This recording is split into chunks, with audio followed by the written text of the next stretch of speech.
نحمده ونصلي على رسوله الكريم اما بعد فاعوذ بالله من الشيطان الرجيم بسم الله الرحمن الرحيم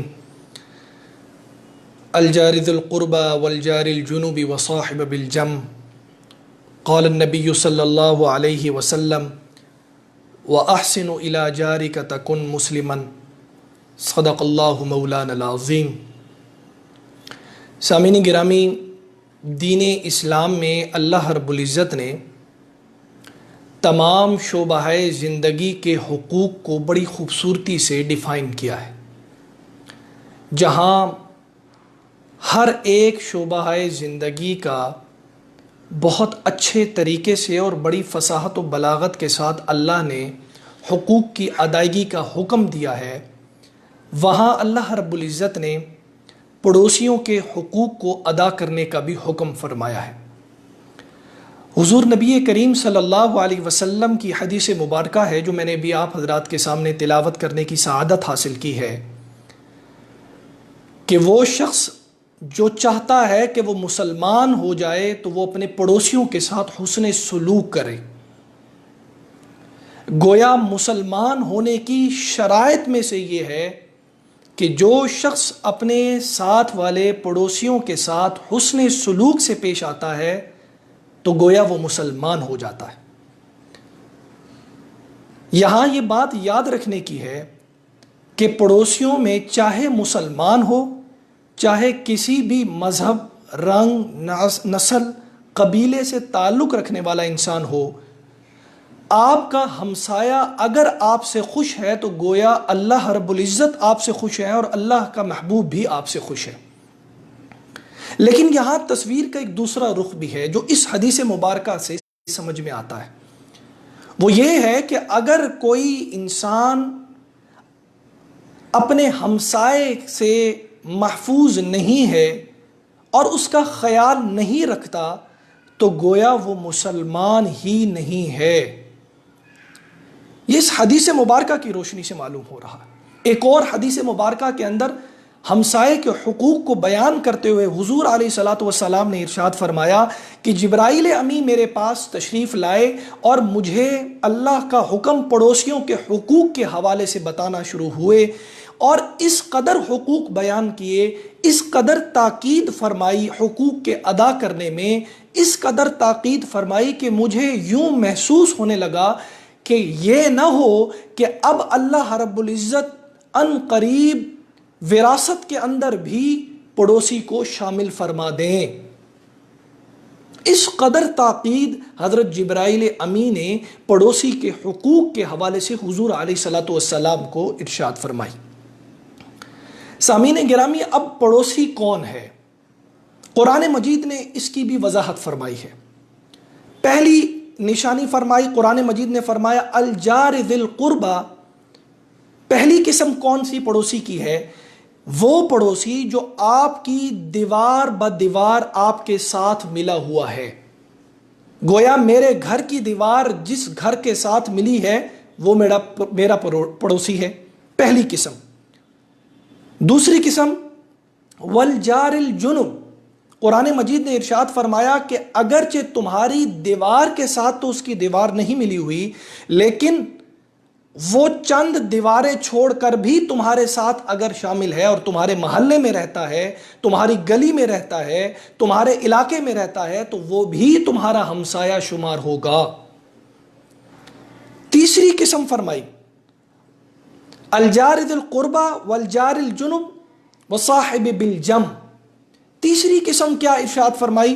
فرمایا جو تھوڑی دیر کے لیے تمہارے ساتھ آ کر بیٹھے، چاہے تمہاری سواری میں تمہارے ساتھ آ کر بیٹھے، کسی گاڑی میں آ کر تمہارے ساتھ بیٹھے، جہاز کے اندر تمہاری سیٹ کے ساتھ سیٹ والا بھی، اور اس کے علاوہ تھوڑی دیر کے لیے کسی بھی جگہ پر تمہارے ساتھ بیٹھنے والا شخص بھی تمہارا ہمسایہ ہے۔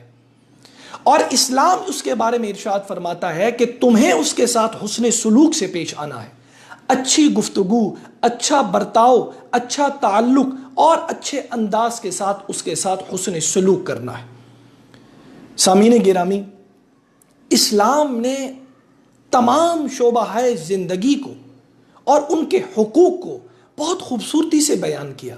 اور اس کی وجہ کیا ہے؟ اس کی وجہ یہ ہے کہ دین اسلام کا 3% حصہ 4 میں سے حقوق العباد پر مشتمل ہے، اور ان میں سے سب سے اہم پڑوسیوں کے حقوق ہیں۔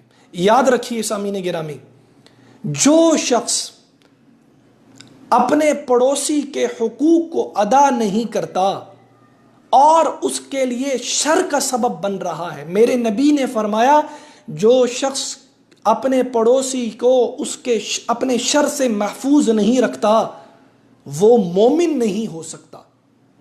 یہاں تک کہ حکم فرمایا کہ اپنی دیوار پر لوہے کی کیل بھی مت لگاؤ، اس وجہ سے کہ تمہارے ہمسائے کو اس کے تکلیف محسوس ہوگی، دین اسلام تمہیں اس کی بھی اجازت نہیں دیتا۔ اس قدر احتیاط، اس قدر خیال اور اس قدر اہمیت حضور نبی کریم شفیع المذنبین جناب محمد الرسول اللہ صلی اللہ علیہ وسلم نے بیان فرمائی۔ بدقسمتی یہ ہے کہ آج سے پہلے جب مکان کچے تھے تو دل بہت مضبوط تھے، ایک دوسرے کا خیال رکھا جاتا تھا، ایک دوسرے کی حقوق کا خیال رکھا جاتا تھا، ایک دوسرے کے ساتھ حسن سلوک سے پیش آیا جاتا تھا۔ لیکن بدقسمتی سے جب ہمارے گھروں کی دیواریں بڑی ہوئیں تو ہمارے دلوں کی دیواریں بھی بہت بڑی ہو گئی۔ جب سے ہم لوگوں کو پرائیویسی کا شوق پیدا ہوا، ہم ماڈرنزم کی طرف گئے اور ہم نے اپنے آپ کو ماڈرن شو کرنے لگ گئے، جب سے ہمارے کچے گھر پکے گھروں میں بدل گئے، جب سے ہمارے گھر بنگلوں اور محلوں میں بدل گئے، اس دن سے دل کے اندر بھی دیواریں ایک دوسرے کے بارے میں پیدا ہو گئی۔ آج صورتحال کیا ہے کہ ساتھ دیوار با دیوار رہنے والے ہمسائے کو ہمارا معاشرہ نہیں جانتا، ہمارے لوگ نہیں جانتے۔ گزشتہ دنوں ایک سوشل میڈیا پر جو بات آئی کہ جس کے اندر ایک بابا جی جن کا انتقال ہو گیا اور ان کی فیملی باہر ملک میں رہتی تھی، کئی مہینے ان کی لاش پڑی رہ گئی، یہاں تک کہ وہ لاش ختم ہو گئی بدبو ہونے کی وجہ سے، لیکن ساتھ والے ہمسایوں کو پتہ نہیں لگا کہ وہ بابا جی انتقال کر گئے۔ سامعین گرامی، ایک مرتبہ پڑوسی کے حقوق کیا ہیں حضور کی اس حدیث مبارکہ سے سنیے۔ ایک مرتبہ حضور نبی کریم صلی اللہ علیہ وسلم وضو فرما رہے تھے، صحابہ کرام رضوان اللہ تعالی اجمعین قریب آئے، حضور کے وضو کے پانی کو نیچے نہیں گرنے دے رہے تھے۔ ہر صحابی کی یہ خواہش تھی، یہ آرزو تھی، یہ جستجو تھی کہ حضور کے جسم سے لگا ہوا مبارک پانی زمین پر نہ گرے، ہمارے ہاتھوں میں آئے تاکہ برکت کے لیے ہم اسے اپنے چہرے پر، اپنے ہاتھوں پر، اپنے جسم پر پھیریں۔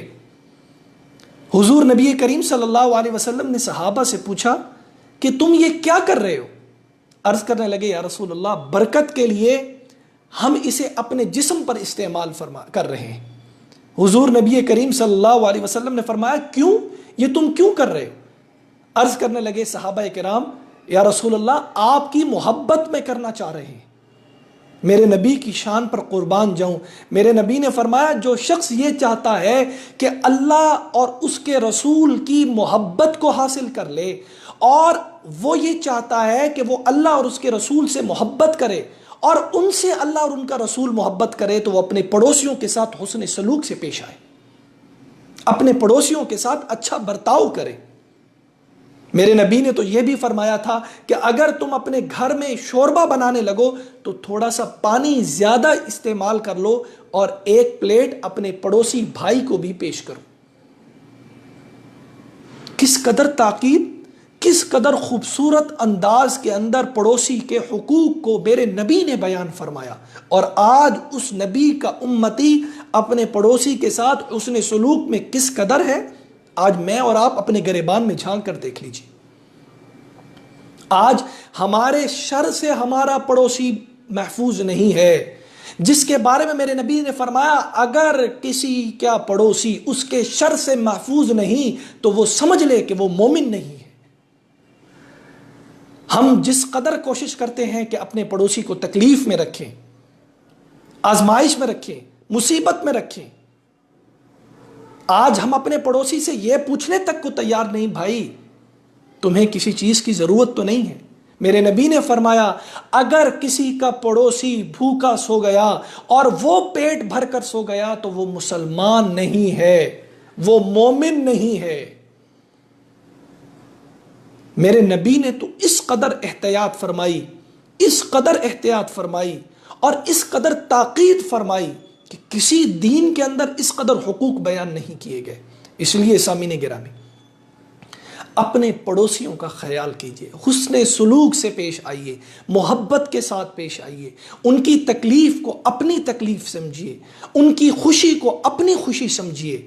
جس قدر آپ ان کے لیے آسانیاں پر پیدا کریں گے، اللہ رب العزت آپ حضرات کے لیے آسانیاں پیدا کرتا جائے گا۔